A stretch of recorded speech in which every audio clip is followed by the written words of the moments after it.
नमस्कार दोस्तों, मैं डॉक्टर ज्योति कृष्ण स्वागत करती हूँ आपका काव्यांजलि में।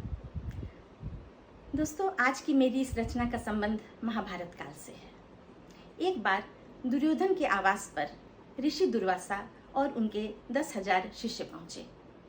उसने उनका यथोचित आदर सत्कार किया और उन्हें यह सलाह दी कि क्यों ना आप पांडवों से भी मिलाएं जो कि वनवास में थे।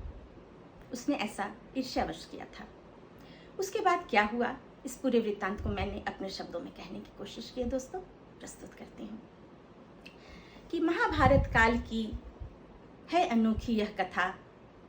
जबकि पांडव थे 12 वर्ष के वनवास पर, एक दिन दुर्वासा और उनके 10,000 शिष्य अचानक ही पहुंच गए उनके अरण्य निवास पर। ऋषि ने कहा, सभी के आतिथ्य की व्यवस्था हो। आज हम सभी हैं आपके अतिथिगण। नदी में स्नान और ध्यान के उपरांत ही हम सभी आकर यहाँ करेंगे भोजन ग्रहण। पांडवों के पास सूर्य देव का दिया हुआ एक पात्र था जो विलक्षण गुणों से युक्त था। कितने ही मनुष्यों को भोजन देने में था समर्थ, परंतु धुल जाने के पश्चात अनुपयुक्त था। उस दिन सबके भोजन करने के बाद द्रौपदी ने उस अक्षय पात्र को धोकर रखा था। इतने मेहमानों को कैसे भोजन कराएगी, इस विचार ने उसे अत्यंत चिंतित कर रखा था। दुर्वासा के क्रोध से अवगत थे सभी वहाँ। सोच रहे थे कैसे निकले इस समस्या का निदान। सर्वद्रष्टा कृष्ण को जब सारी बात पता चली, पांडवों के पास पहुंचे सोचकर एक समाधान। उन्होंने कहा, मुझे बहुत भूख लगी है, कुछ खिलाओ। वह अक्षय पात्र जरा मेरे सम्मुख लेकर आओ। पांचाली वह रिक्त पात्र लाई सकुचाते हुए। अन्न का एक दाना देखा केशव ने मुस्काते हुए। बड़े प्रेम से उस दाने को खाकर कहा कृष्ण ने, अब मैं चलता हूँ भद्रे, मुझे इतनी ही इच्छा थी।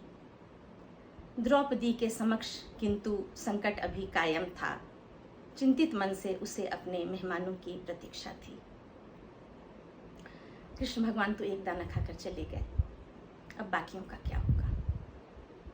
और तभी एक आश्चर्यजनक घटना घटी। जैसे ही ऋषि और उनके शिष्य स्नान करके निकले, उन सबों को एक अलौकिक तृप्ति की अनुभूति हुई, मानो अभी अभी भोजन करके उठे हैं। भोजन करने की जरा भी इच्छा उनके अंदर बाकी नहीं थी और उन सबों ने वहीं से वापस लौट जाने में अपनी भलाई समझी। नदी से ही वापस लौट गए स्नान करके। ऋषि और उनके शिष्यों का बड़ा विचित्र हाल था। पेट भर के भोजन करने जैसी उन्हें अनुभूति थी। ऐसा कैसे हुआ, यही अचरज भरा सवाल था। और कैसे हुआ यह तो श्री कृष्ण जानते थे। इस कथा से श्री कृष्ण ने हम सबको दिया यही संदेश, अन्न के प्रत्येक दाने की महत्ता है विशेष।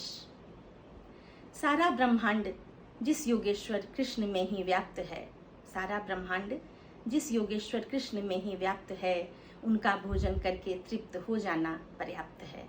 उनका भोजन करके तृप्त हो जाना पर्याप्त है।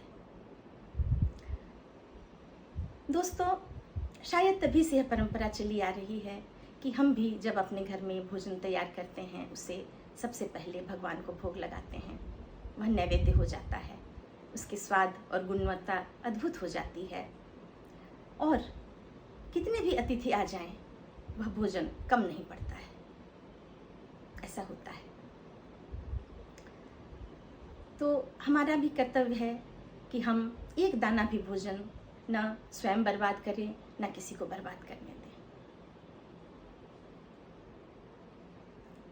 तो दोस्तों, मेरी आज की प्रस्तुति आपको कैसी लगी, मुझे अवश्य सूचित करें। मिलते हैं अगले वीडियो में एक नई रचना के साथ। तब तक के लिए नमस्कार, जय हिंद।